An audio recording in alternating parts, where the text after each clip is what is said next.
Good morning. The Out of Bounds Show, ESPN 1059 The Zone. I'm your host, Bo Bounds. Hope you're doing well. Thanks for making us your sports and entertainment show of choice. The show is brought to you by Starkville, Mississippi, Mississippi's college town. Direct flights from Atlanta and Dallas-Fort Worth every day.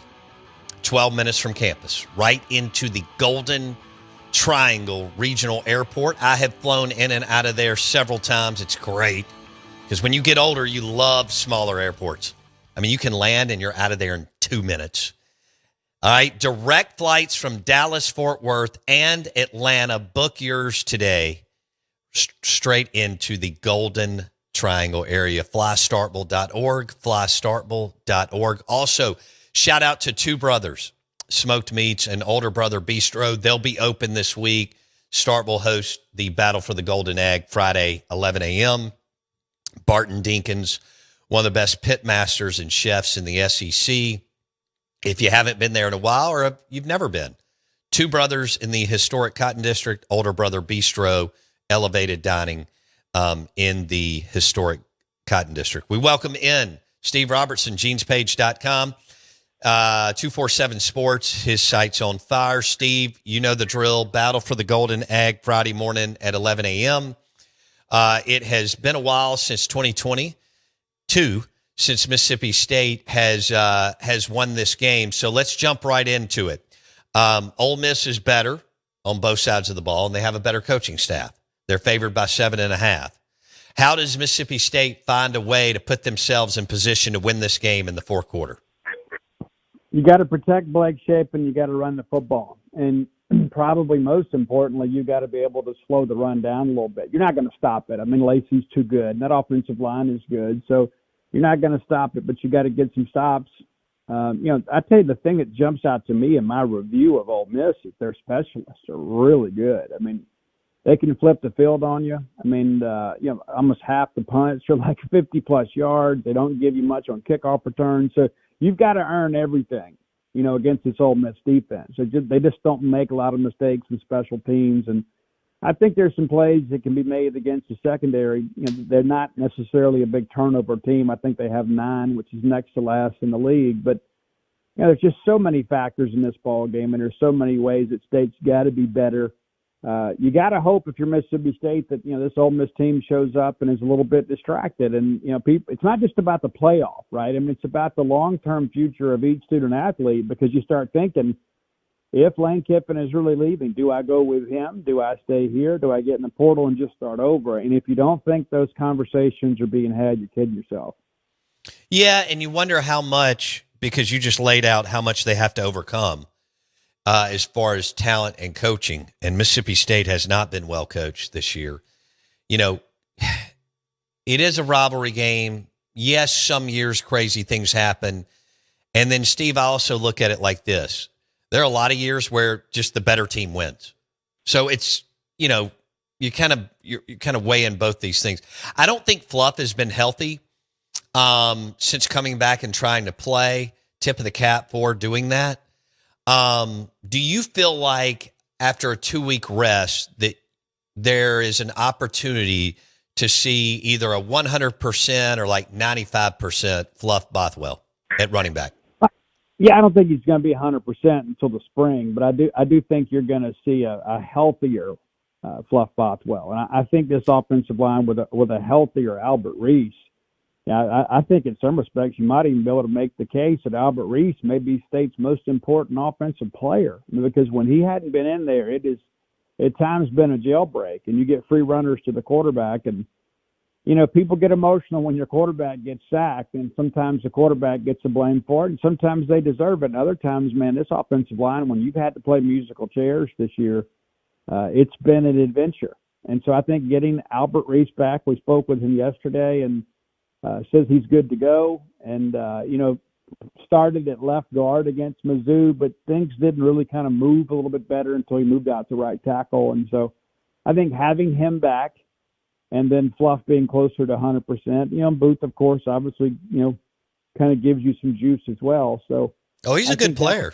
I mean, absolutely, no doubt. Yeah. What did you feel like what was your takeaway, or what did you feel like you learned, if anything, on the press conference yesterday? Nothing. And I think it's a great thing, right? I mean, I think, and I made mention on my own show, and I'm actually doing a show like every day this week in honor of the Egg Bowl. But you know what's crazy is like I thought Brandon Langlois made some really good decisions. You bring in Vernon Thompson, you bring in Albert Reese, you bring in Nick Mitchell. Like these are seniors, they're veteran guys. They're not going to say anything that redirects the narrative, right? They're not going to go out there and give Ole Miss any bulletin board material. You know, Brennan Thompson said, the only thing I know is that we hate them. You know, well, you're going to get that in every rivalry press conference all week long, you know. So I thought they handled it well, and I think they were probably prepared. And what's interesting, too, is like nobody asked anybody, you know, about Lane Kiffin or any of this stuff yesterday. Now, Lebby was asked about it last week and just kind of dismissed the question. Sure. But, but nobody's really saying anything. I think that Mississippi State is content to let Ole Miss just kind of stay in the headlines and kind of deal with all of this on their own. Okay. Steve Robertson, genespage.com, 247 Sports. Steve joins us on the Farm Bureau Insurance guest line. Taste Italian Kitchen will be open Thursday and Friday this week in Starkville. I mean, there'll be one to let you know if you want to party. And I'm getting text on the text line of people driving up after Thanksgiving lunch to Starkville. All right, let's go through Isaac Smith. What's the latest as far as the whatever you want to call him, DB linebacker on the defensive side of the football for Mississippi State? What's the latest on his injury or health? Yeah, he's the star backer, but yeah, we fully expect him to be full go this weekend. You know, and it was smart to sit him last week and just make sure that he's ready. But yeah, we expect him to be full go. Matter of fact, I mean, outside of some guys that are out for the year, I just don't think there's going to be anybody that doesn't at least give it a go, you know, this weekend. But I expect Isaac Smith to be, you know, much closer to 100% than he's been in the last few weeks. Lebby's gotten sped up in several games, Steve, and you can't get sped up. And he's still young and trying to figure out this whole head coaching thing. Yeah, you got, I could say Arizona State second half, Tennessee, Texas, Florida, and Missouri. All got sped up different ways and so on. The one thing you can't do Friday, even if Ole Miss jumps out to a 7-0 lead, is change your game plan. You know, I think you've got to, as long as you can, you've got to commit to running Fluff and Booth, because I think you can have some success there. Do you agree? And how do you see it as far as me throwing out that Lebby's gotten sped up and the last thing he can do is do that Friday against Kiffin and Golding? I think all that's fair. You know, like I go back to the Texas game, you know, it's like, and I think this is the offensive coordinator mentality. I'm not being critical. I'm just kind of talking about the natural maturation of a coach. You know, offensive coordinators want the kill shot, right? I mean, you want to get the game as over as quickly as possible, but sometimes it doesn't work out the way you want, and then you kind of gas your defense out. And I think against this Ole Miss team, you know, because Trinidad can run the football too. I think he's got 444 yards. Yeah. And so they're going to be able to run the football. Now, how much success kind of remains to be seen. But if Ole Miss goes out there and puts together, you know, 6-7 minute drive, and then you go out there and it's a 1 minute drive and you go 3 and out and you give it right back to them and they put together another 4 or 5 minute, 12, 13, 14 play drive, your defense is going to gas out. And I think you have to consider the fourth quarter when you're managing your offense in the first half. You have to make sure that you're not letting a very good Ole Miss team kind of dictate terms to you. Now, Lebby, I'm sure, is going to come out and have a great drive scripted for that first possession. To go out there and try to get a score, get the crowd ignited, because you need that if you're Mississippi State. You're going to have what's going to be a sellout crowd. I'm sure it's going to be somewhat partisan too. You know, it's going to be some Ole Miss people to show up, but it's going to be a lot of Mississippi State people there. I mean, sure. Some of the social media conversation about this is absolutely ridiculous. But yeah, you got to get the crowd ignited. And there's a lot of students, of course, that are coming back, you know, for the game. They'll enjoy Thanksgiving with the family, and we appreciate them coming back. But I think the main thing you got to do if you're Jeff Lebby is you've got to manage the game and not just treat it like it's Madden. And that's not me being critical, but you just got to go out there and think, you know what, I've got to protect my defense, because somebody gave me this graphic over the week, that Lane Kiffin has not won a game in the fourth quarter that he's trailed by 7 more points. He's been at Ole Miss. I haven't done my own research, but this is a pretty credible person. And so that's the thing you think about. You got to get this game at home to the fourth quarter and hopefully have a lead, and then let that crowd help will you to victory. Steve Robertson talking Battle for the Golden Egg, Friday, 11 a.m. kickoff, ABC, right there in Starkville, Mississippi. And will it be Lane's last game? Do you think it's Lane Kiffin's last game in Oxford, or as the Ole Miss coach? I do, but I would never lay money on this because Lane is so unpredictable, not just as a play caller, but as a person, right? I mean, you just never know. I mean, you think based on the statement made Friday, it certainly sounds like that he's leaving.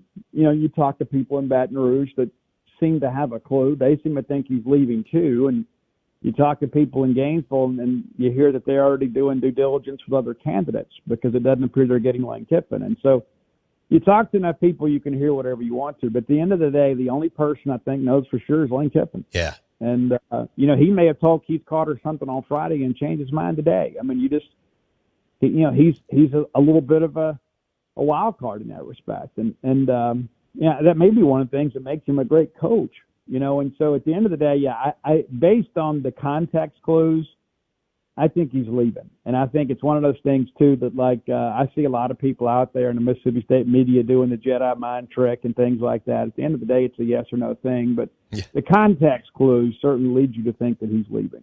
All right. The John Summerall sweepstakes.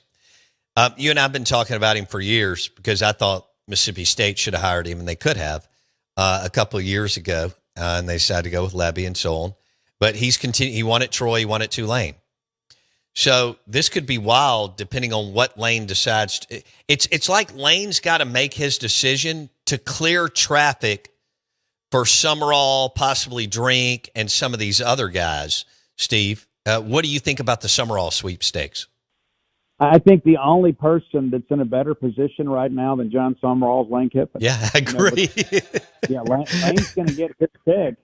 But, you know, this situation with John Summerall in Florida may prove to be a great marriage. Now, you got to think about, if you're the Scott Strickland side, it's about hiring another G5 coach. I mean, are they going to let you do that? You know, but got to. You know, people told me yesterday that, you know, Summerall really would prefer to bring his full staff with him, and a lot of discussion that Auburn really wants to hang on to Durkin, and, you know, that could be a sticking point in this. And I'm sure Scott Strickland's like, I don't care who you hire. You still win. You know, so that's something to watch too, because like I agree with you, Kiffin is going to set the market, and then from there the rest of the dominoes will kind of fall. And you know, again, being up in Columbia, Missouri, that people up there are just resigned to the fact that he's leaving and going somewhere else. They just don't know where. So I guess we'll see, but it's just so interesting how John Summerall was a guy that we talked about just a couple of years ago that was one of the finalists for the Mississippi State job. Ultimately, the top two, Lebby and John Summerall. And Summerall, of course, wins conference championship at Troy. Now he's going to play for a conference championship at Tulane. You know, the guy's just simply a winner. And so somebody's going to get a good coach. And it may be Ole Miss, it may be Auburn, it may be Florida. I guess we'll see. But until Lane Kiffin makes a full announcement and a full decision and executes that decision, there's not going to be a ton of movement within the SEC. All right. Brent Key at Georgia Tech's another guy. It's his alma mater. He's done a great job. Boy, to me, Brent Key fits John Coe. You and I know John as well as you can know John. You know him better, but we know him. If for some reason Auburn missed on Summerall, man, I would think that Auburn may throw one hell of a contract at Brent Key. Would that surprise you? I might have already done that if I was Auburn. I mean, you know, they're 9-2 right now. Yeah. I mean, they're still mixed to win the league and potentially go to the playoff at Georgia Tech, who really hadn't done much at all in the last decade. So, yeah, and he's got experience. He's got links to Auburn. I mean, there's just a lot there that makes a lot of sense. Yeah, the thing that I think about the Drink thing, and you mentioned knowing John as well as I do and you do, Drink and or Kiffin and John Cohen that just makes this very interesting bedfellows. You know what I mean? I just don't know that personality-wise there's the fit there.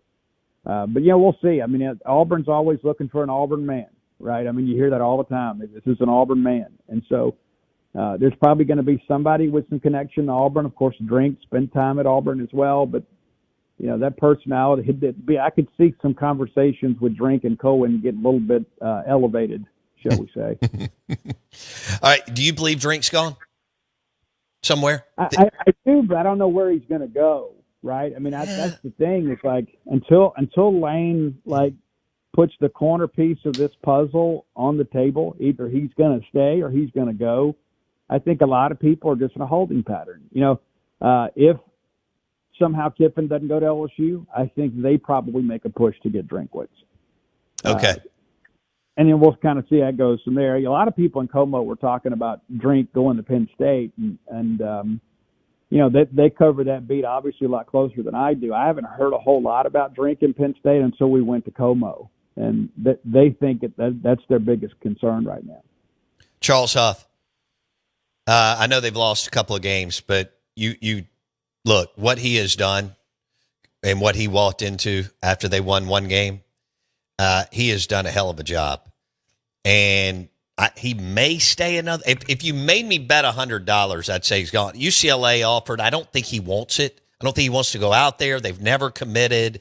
How do you get the assistant coaches pull up to snuff to where those guys can live in that area? I mean, there's a lot going on there, as you know, Steve. But you're from right outside of Hattiesburg. You and I've covered Southern Miss just because of what we do for years. He's done a hell of a job. I'm happy for them.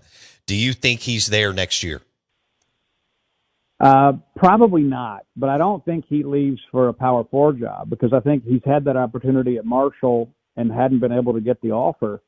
I think where you might see Southern Miss have to make a move is I think Huff probably benefits from the backfill.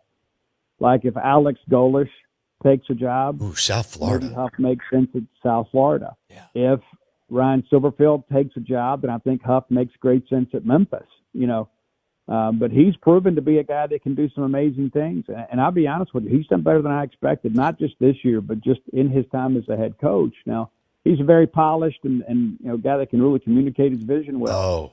But it's just interesting to me when you consider what he did at Marshall. Why did he not get a Power 4 opportunity then? What more does he have to prove? But I haven't heard a lot of buzz about it, but I do think if you're Southern Miss, you got to watch the backfill. Okay. Yeah, Huff's done a great job. That South Florida job's a hell of a job. If Alex Golish, for our listeners, goes somewhere else, he's the head coach currently. And like Steve says, this is going to be a trickle-up effect, lots of backfilling as this thing, once Lane says, I'm staying or going. Steve Robertson, genespage.com, 247 Sports. Hit his site this week. It's on fire. Before we get out, I want to hit one more thing on the battle for the Golden Egg. You know that I don't believe that Coleman Hutzler's a legit Power 4 coordinator. However, he may pull something out of it. I mean, maybe Mike McIntyre, and Paul Rhodes have really been able to lean in the last 12 or 13 days to put together a game plan against a top 5 play caller in Lane Kiffin, who can make you look stupid quickly. So what does Hutzler and the defense, what do they have to do to give this team an opportunity to pull this upset? Well, I think you got to create turnovers. And, last year the defense played well enough to win the Egg Bowl. That's the thing. You go back, and Michael Van Buren missed his 3 wide open touchdown passes in that game. And it was a 1-score game to about 7-8 minutes late. And then Lane gets pre-score and paired up on Hunter Washington, one of State's, shorter safeties, and throws it up back of the end zone, puts a game away, And so, defensively, I thought they had a good game plan against Ole Miss last year with less talent. So we'll see what happens this year. But, yeah, I think the main thing is you got to go out there and create some turnovers. You got to give your offense some extra possessions. And, if this thing turns into a shootout, the team that gets a couple stops is going to win the ball game. And, I think that's where the turnovers could be a big factor in this. You got to get them off schedule a little bit. Do you want to talk coaching changes, or you want to go after next week after the battle for the Golden Egg? I think I'd rather wait, just because I think there's still I don't think the verdict is in any way. So okay, all right. Anything else that I didn't hit as far like your thoughts as you're looking at this matchup, Ole Miss against Mississippi State on Friday?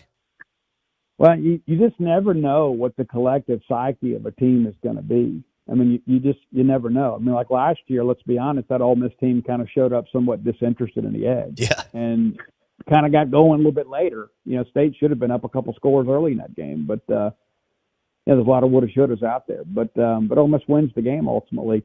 You got to wonder, though, this year, they may not be disinterested. They just may be downright distracted. And you got to wonder, too, playing on the road, if things start going south for you, you know, what's your leadership going to do? And I think I think Mississippi State wants to play this football game a whole lot more than Ole Miss does. I think, you know, no matter what happens on Friday, you know, Ole Miss has still got something else to play for, right? Either it be a bowl game or the FBS playoff, you know. And so for Mississippi State, this is everything. You lose Friday, your season's over. And so typically, I always kind of look at that stuff like it's almost like the NCAA baseball regional, right? When you're 2-0 in the regional and you just need to win a game, you get up that morning planning to win a game. The team that's coming out of the losers bracket gets up knowing they got to win 2 games. And so sometimes the mental edge favors that team. Because if you have a winner-take-all regional final, how many times do we see the team from the losers bracket come back and win it? Happens a lot. Sure. How important, I've only got a minute, how important is it that Lebby doesn't take crazy pills in playing Chapin and Camario, that there's actually a good plan and they're not just running in and out all the time?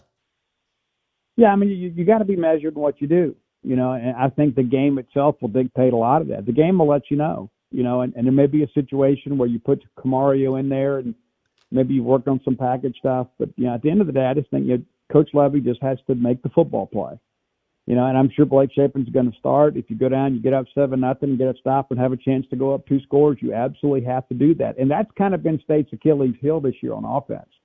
Is they've been able to get a lead, but they haven't been able to expand the lead, except with rare exception. Of course, you have that Texas debacle in the fourth quarter, but the reality of it is State at times has not been able to stand prosperity, and so I think you ride with the hot hand. I mean, if you put Camario in and he leads the drive, just stick with him. You know, don't overthink it. Don't overthink it. Don't get sped up. All right, thanks, Steve.